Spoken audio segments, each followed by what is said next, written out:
2000년 전 예수님 당시에 바리새인과 서기관들, 제사장들, 소위 종교 지도자라고 하는 사람들은 예수님을 믿고 따르기는커녕 예수님을 대적했고요. 예수님이 가난한 사람들, 병자들, 죄인들, 창기들과 어울리는 것을 뒷전에서 비방을 해댔습니다. 그러나 예수님의 관심은 그 고고해 보였던 종교인들에게 있는 게 아니라 사실은 가난한 사람들에게 있었다는 거죠. 마태복음 5장 3절에 예수님이 말씀하시기를 심령이 가난한 자는 복이 있나니 천국이 그들의 것이라 이랬죠. 지난 2000년 기독교 역사의 아주 뚜렷한 현상 한 가지는 가난한 민족에게 복음이 들어가면 그들 가운데 성령의 불길이 활 타올랐고 그들의 인생이 달라졌고 사회가 변화가 됐고요.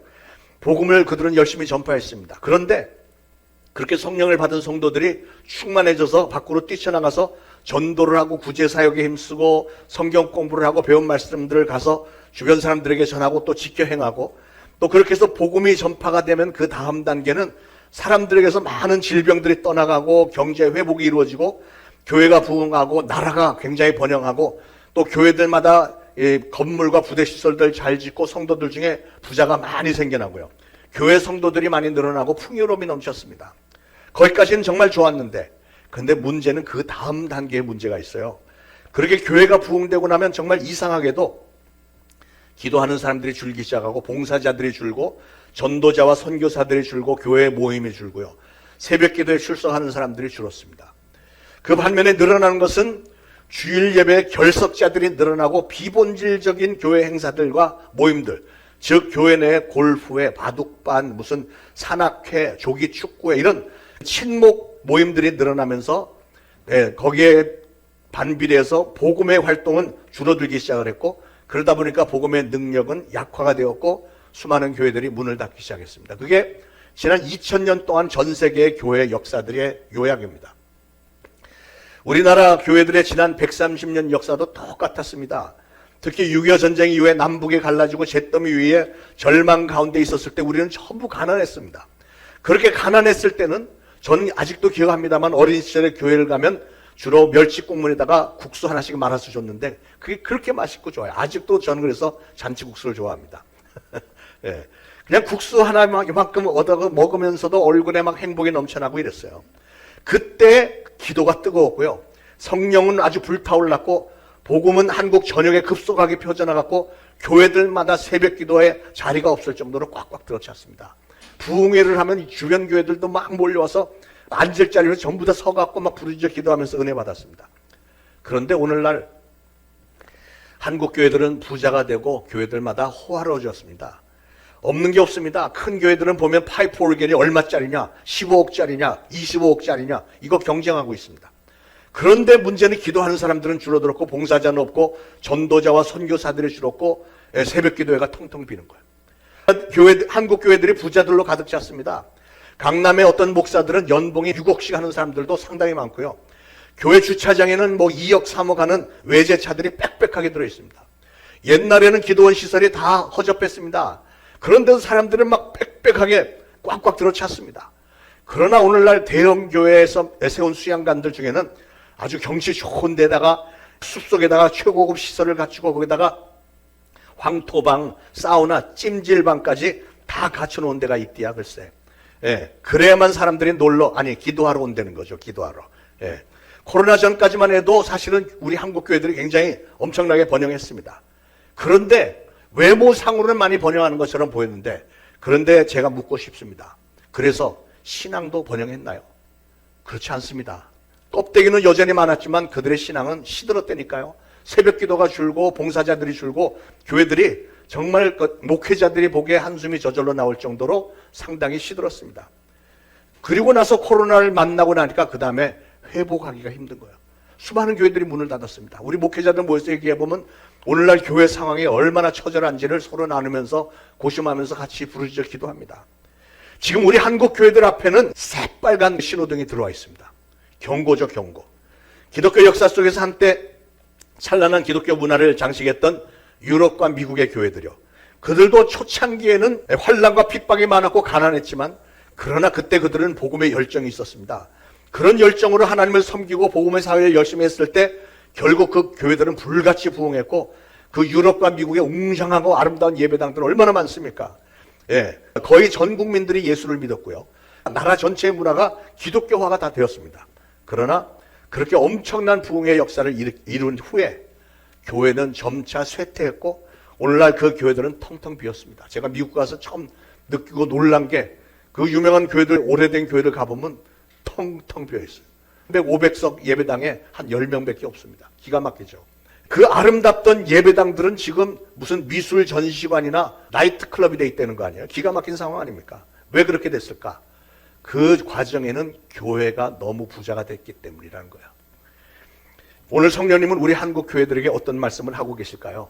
저는 그렇게 생각합니다. 너희들은 제발 그들 좀 닮지 말아라. 그들은 닮지 말아라. 예.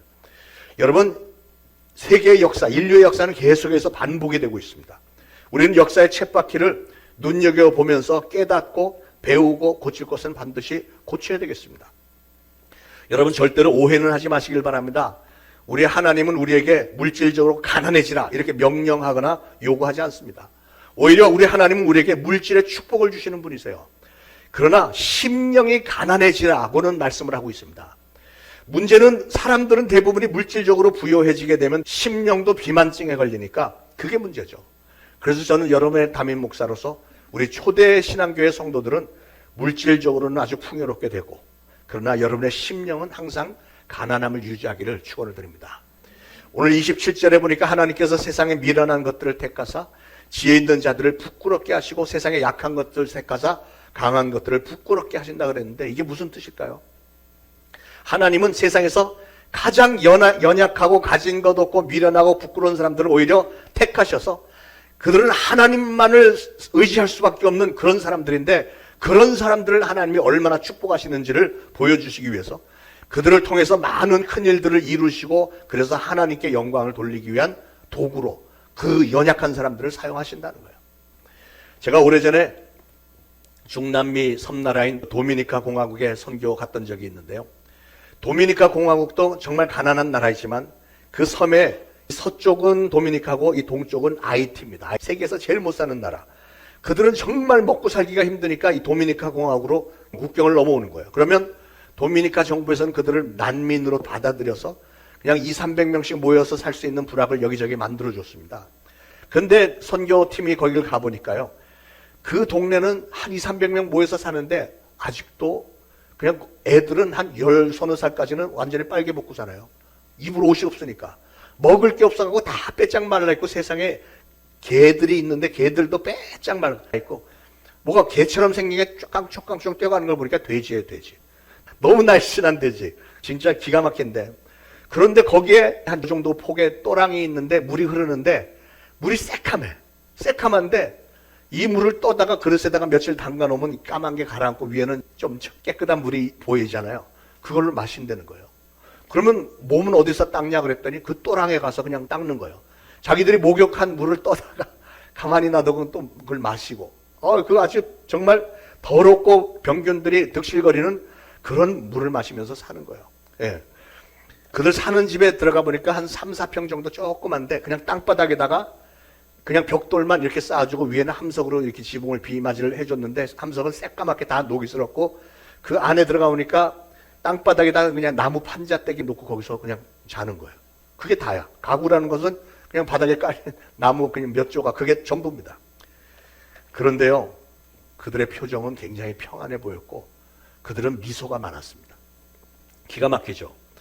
예배 드린다고 모이라고 했더니 애들이 모이는데 한 200명 정도가 오는 거예요. 뭐 좁은 한 요만한 공간에 막 빽빽하게들 모여들고 밖에서 그냥 둘러앉아갖고 막 들여다보고 막 이래요.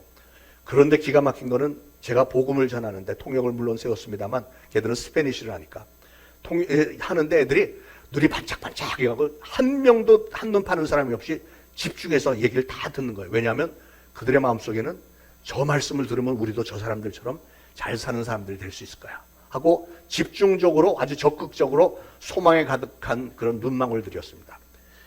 예배가 끝나고 나가는 길에 우리가 선물을 주는데 여러 군데 우리가 들려야 되니까 선물 가져간 게 뭐냐면 연필 2개, 공책 하나, 그리고 사탕 2알씩 이렇게 주는데 그걸 나갈 때 이걸 나눠주잖아요. 분명히 안에는 200명밖에 안 됐는데 나가는 건 한 500인분이 나가요. 왜 그런지 아세요? 얘들이 타고 이렇게 뒤로 돌아가서 유리창으로 들어와서 또 나오고 막 이래갖고. 근데 얘들이 너무 신나갖고 막 요새 연필 2개 공책 준다고 좋아하는 애들이 어디 있어요? 얘들은 그게 너무너무 행복한 거예요.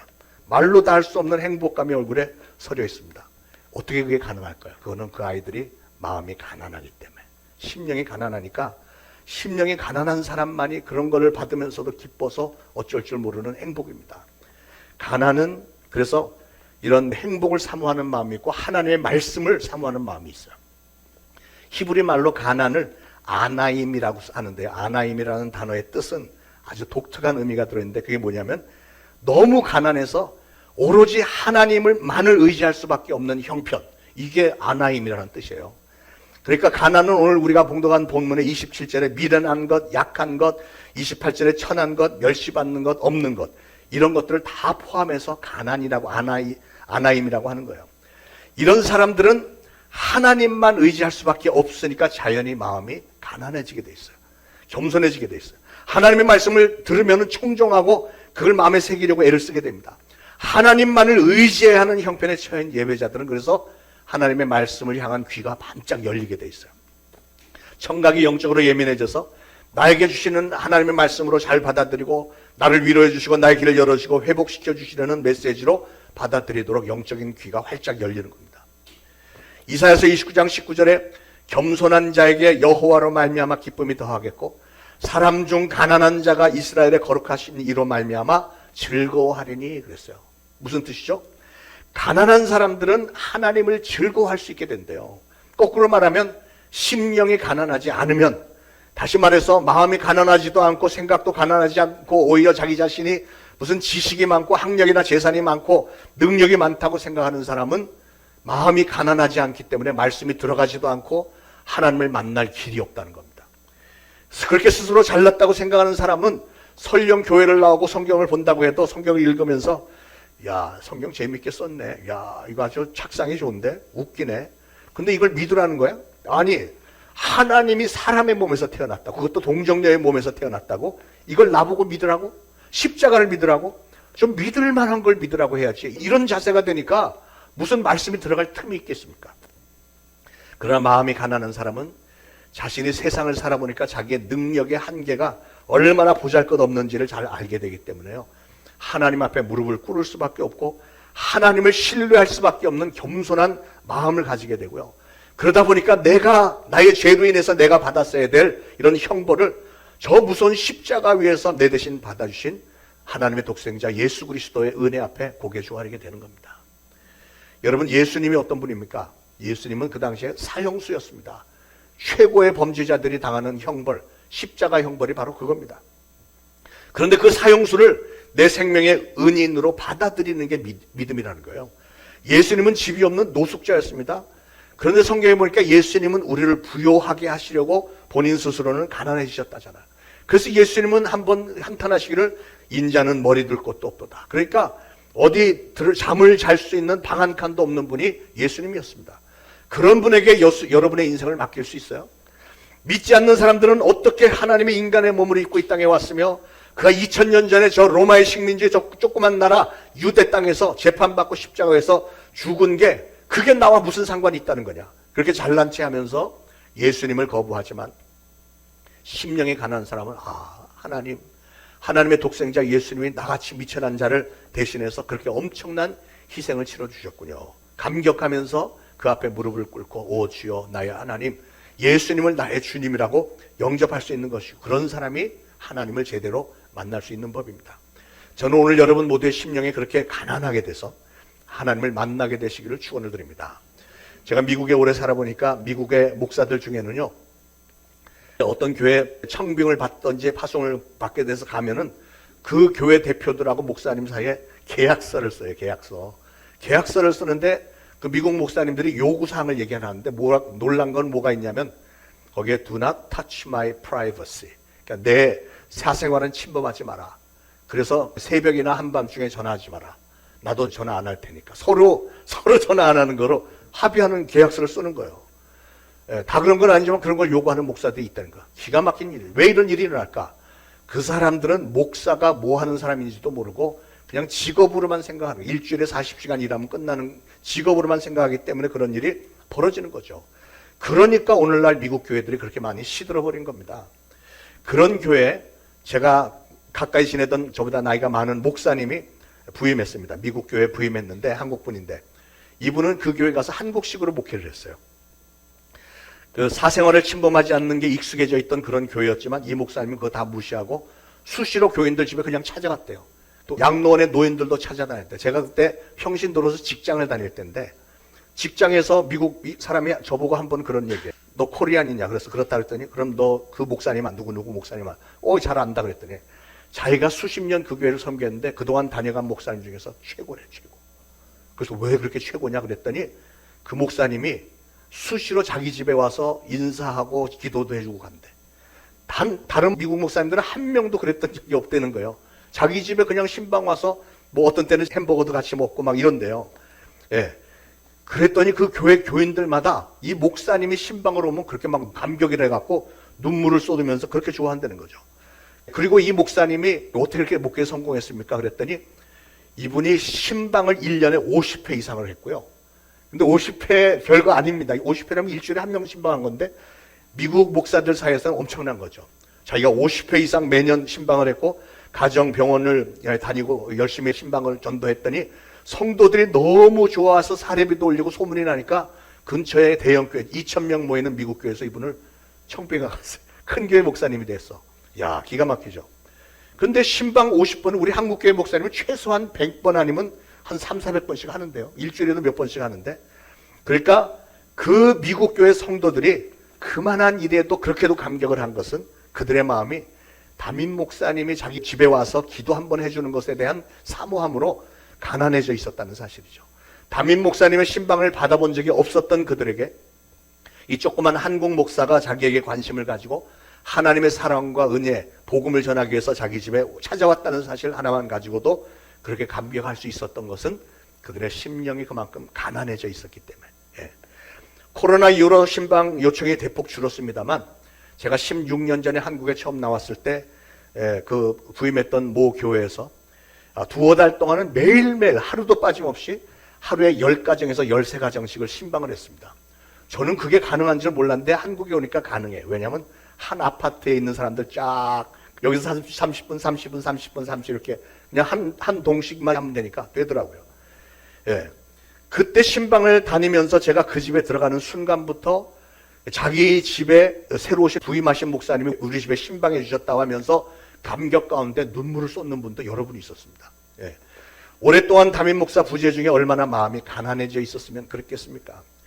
요즘은 신방을 요청하는 분이 별로 없어서 제가 씁쓸한 마음을 금할 길이 없는데 그렇다고 와달라는 요청도 없는데 제가 불쑥 쳐들어갈 수도 없고 그래서 우리만 그런 게 아니고 한국교회 지금 대부분이 그렇게 됐어요. 왜 그렇게 됐을까? 물론 코로나가 큰 영향을 끼치기는 했지만 사실은 성도된 여러분들의 마음이 그동안 많이 부요해진 거예요. 굳이 목사가 찾아오지 않아도 굳이 하나님이 나 도와주지 않으셔도 먹고 사는데 지장이 없다는 생각이 들어서 그런 것 아닙니까? 그래서 그냥 나 이대로만 조용조용히 편안하게 신앙생활 할 테니까 나를 그냥 좀 놔두세요. 우리 집에도 찾아오지 말고 전화도 하지 말고 뭐 이런 분위기가 돼버린 거 아닌가요? 예. 그런데 그렇게 생각하는 분이 계시다면 그분은 한 가지 아주 중요한 거를 놓치고 있는데 그건 뭐냐면 초창기에 담임 목사가 여러분의 가정을 신방했을 때 그 감격, 그 행복이 과연 오늘날 여러분에게 있느냐는 거죠. 여러분 신앙생활도 마찬가지고 인간관계도 마찬가지입니다. 심령이 가난한 자세가 되는 것이 이게 얼마나 소중한 덕목인지 말로도 할 수가 없어요. 사랑하는 사람들 간에 서로를 소중하게 여기는 마음으로 항상 서로를 감사하는 마음으로 대한다면 우리는 얼마나 행복할까? 가정에서도 그렇고 교회에서도 그렇고 지역사회도 그렇고요.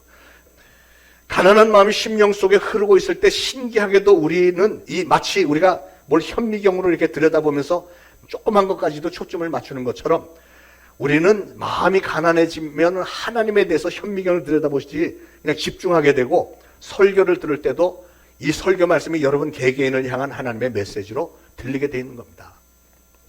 목회를 하다 보니까 정말 신기하고 재미있는 일들을 많이 경험하게 됩니다. 저는 나중에 은퇴하고 나서 책을 많이 쓰려고 하는데 사건 사고들이 정말 재밌는 게 많았거든요. 그 중에 하나만 소개해드리려고 하는데 여러분 혹시 인생이 너무 무료하고 재미없다 그러면 목회를 한번 해보시기 바랍니다.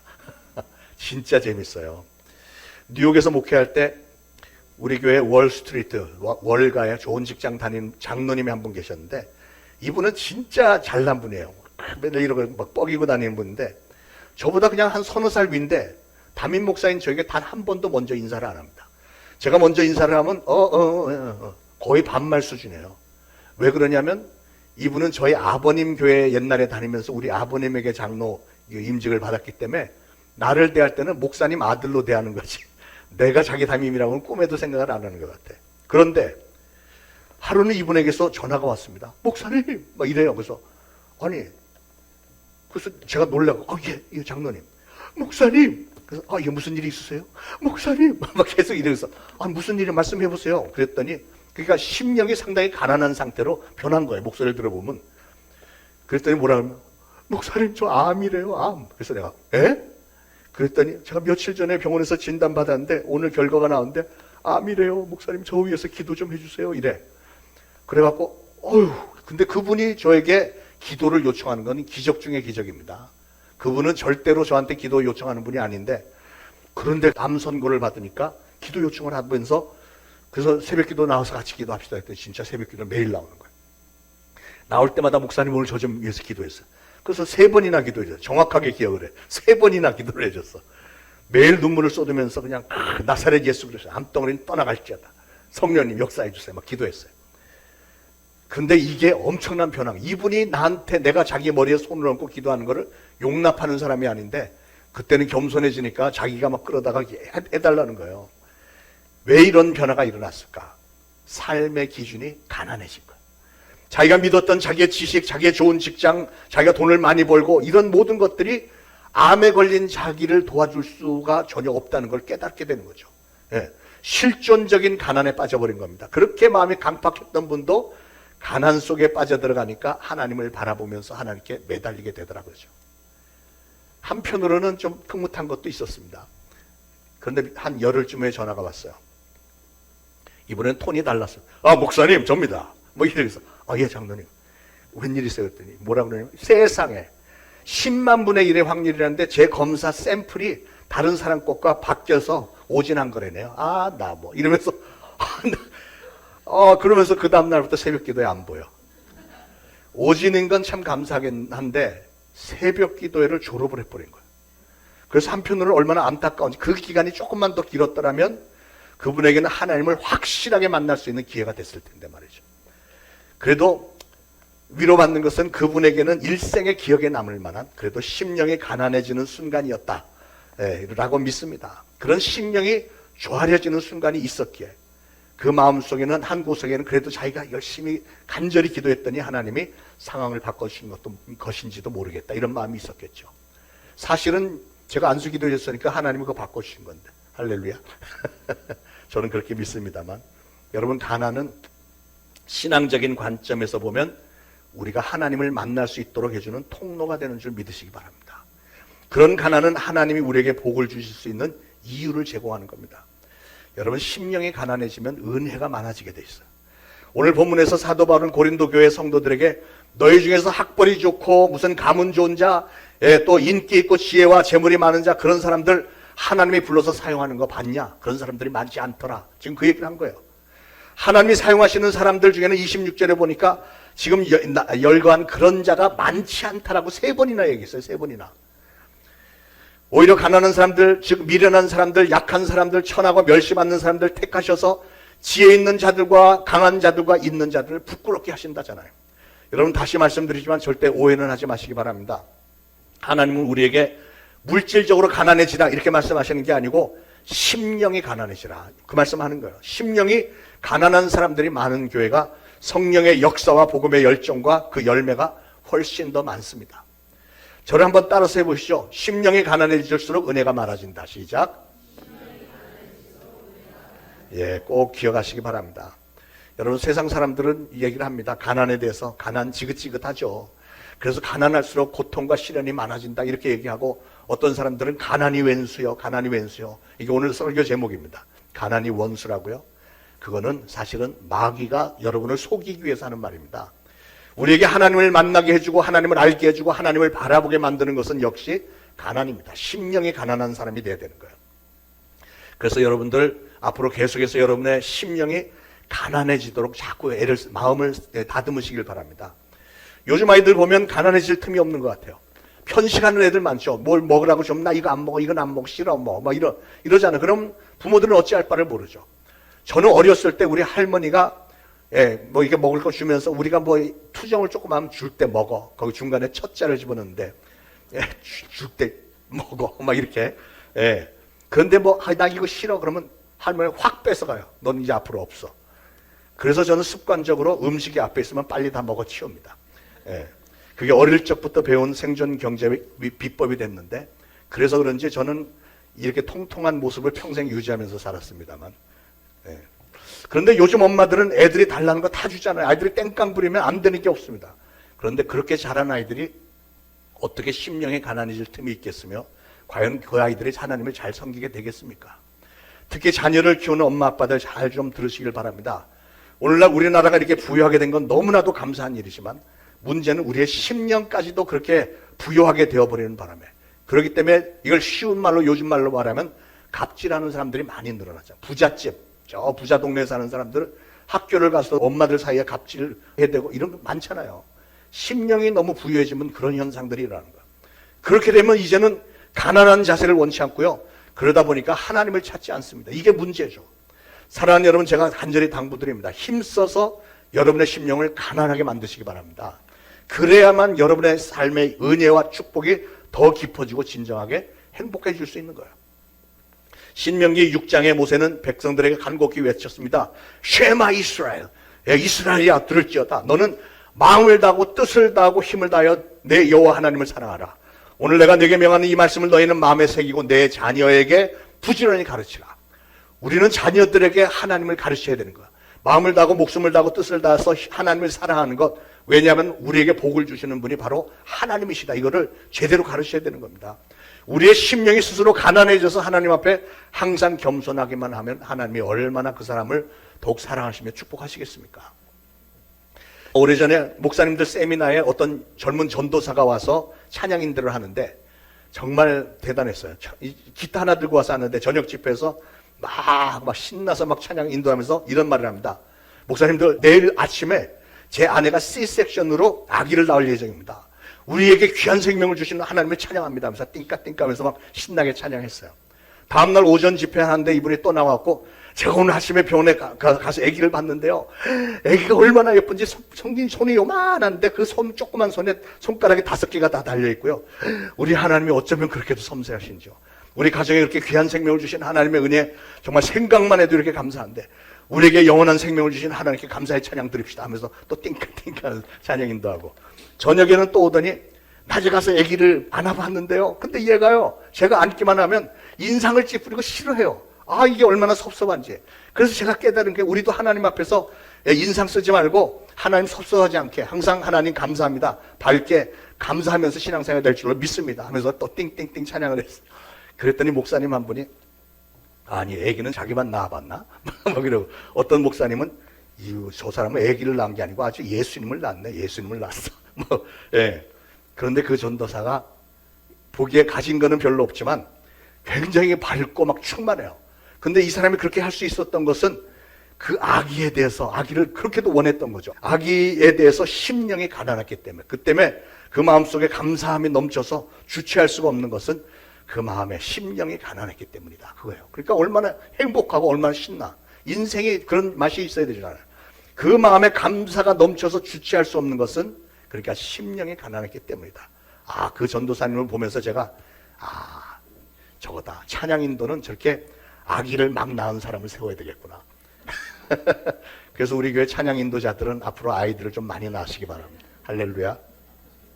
여러분 심령이 가난하기만 하면 오늘 여러분이 가진 게 별로 없다고 할지라도 조그만 것 하나에서 정말 감사한 마음과 행복을 누릴 수 있게 될 줄로 믿습니다. 마음이 가난하면요, 여러분의 담임 목사가 이 강단에서 선포하는 말씀마다 엄청난 은혜가 넘치게 되어 있습니다. 여러분의 평생에 여러분의 심령이 항상 가난함으로 늘 부어주시는 하나님의 은혜에 감격하면서 풍성한 은혜 가운데 살게 되기를 예수 그리스도 이름으로 축원을 드립니다.